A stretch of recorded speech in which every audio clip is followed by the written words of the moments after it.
Nous sommes en direct du stade de l'Amitié sino-gabonais à Angolé dans la commune d'Akanda pour les conférences TEDx sous le thème Pensée Impact. Bonjour les CP, restez avec nous.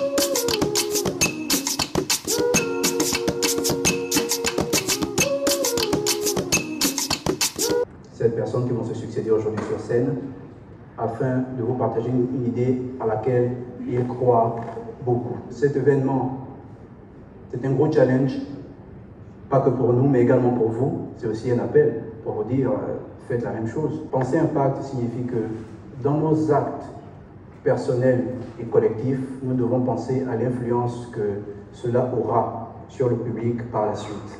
Qu'on soit une entreprise, une institution, une personne physique, penser impact, c'est réfléchir à l'influence que nous avons sur les personnes qui nous entourent et sur nos communautés. Au programme de cette journée importante, talk inspirant, panel de discussion et un cocktail de networking de qualité. Restez connectés avec nous pour suivre l'événement dans tous les détails. Alors qu'est-ce que Connaissance s'enchaîne?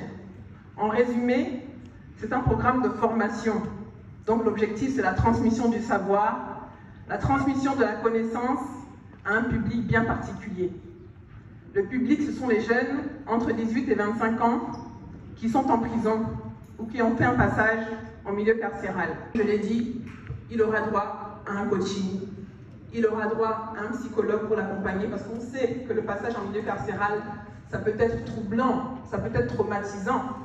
Et dans les œuvres que nous créons, forcément que nous sommes là pour transmettre à l'identique ou plus ou moins ce que nous avons obtenu de ceux qui sont passés avant nous. Et c'est dans ce cadre-là que,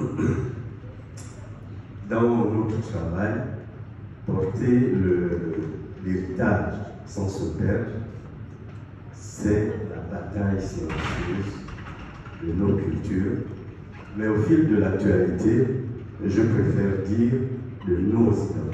Et ça faisait 2 heures au minimum que j'étais sous la douche. L'eau coulait sur mon visage, des heures et des heures. Pour tout vous dire, j'étais au bout, j'étais à bout et je venais de traverser presque une année de dépression et ce soir était le pic de ce que j'appelle aujourd'hui une aventure. C'était le pic, mais ce pic-là, on en sort vivant ou mort. Où je vais demander aux gens de faire très attention. Vous n'êtes pas obligé d'impacter qui que ce soit. L'impact est un appel. Si vous recevez l'appel, tant mieux, mais ne vous forcez pas à vous sentir obligé d'impacter qui que ce soit. Vous ne devez rien à personne, sinon à vous-même. On est constamment en train de chercher des réponses à l'extérieur. On cherche la solution chez les autres. On cherche la paix en courant après l'argent. On cherche l'amour en courant après les hommes ou les femmes. Mais jamais à un seul instant on se demande, est-ce que ce que je recherche dehors n'est pas déjà en moi? Et aujourd'hui, j'aimerais vous inviter à vous poser la question aujourd'hui. Qu'est-ce que vous cherchez aujourd'hui sur Terre, dans la vie? Juste là, aujourd'hui, je ne sais pas à quelle heure il est 17h, à 17h20, 35 minutes, qu'est-ce que vous désirez? Et si je vous disais qu'en réalité, tout ce que vous avez toujours recherché dans le monde se trouve juste là, depuis toujours, en vous. Sentez votre poids sur la chaise.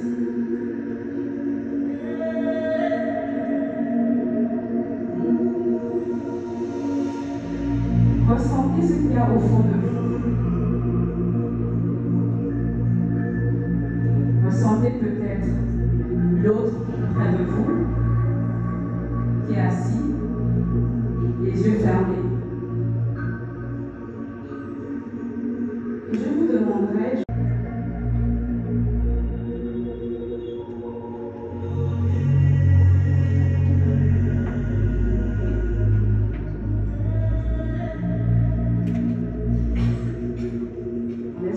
J'ai le privilège de m'entretenir avec vous au sujet de l'impact collectif.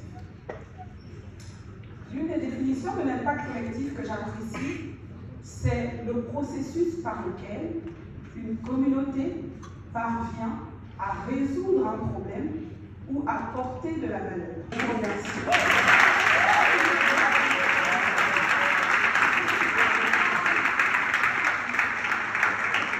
Merci de cet amour, merci de cet accueil chaleureux.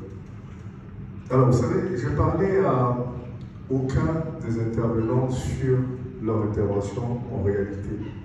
Je n'ai pas regardé le résumé de leurs interventions, mais finalement, j'ai comme l'impression que ce de quoi je veux parler est un peu le résumé de tout ça.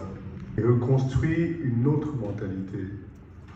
Mais cette mentalité, comme beaucoup l'ont dit, il faut qu'elle soit basée sur des valeurs, il faut qu'elle soit basée sur notre culture. Il faut qu'en réalité, on crée une référence qui nous permettra de reconstruire ou de construire une nouvelle narrative. Donc je parle de rêve parce qu'en réalité, le rêve vous fait faire des choses extraordinaires. L'avantage du rêve, c'est que le rêve, il n'y a pas de limite. Vous pouvez dormir, vous rêvez, vous êtes président de la République. Personne dans votre rêve ne vous dire que vous ne pouvez pas être président de la République.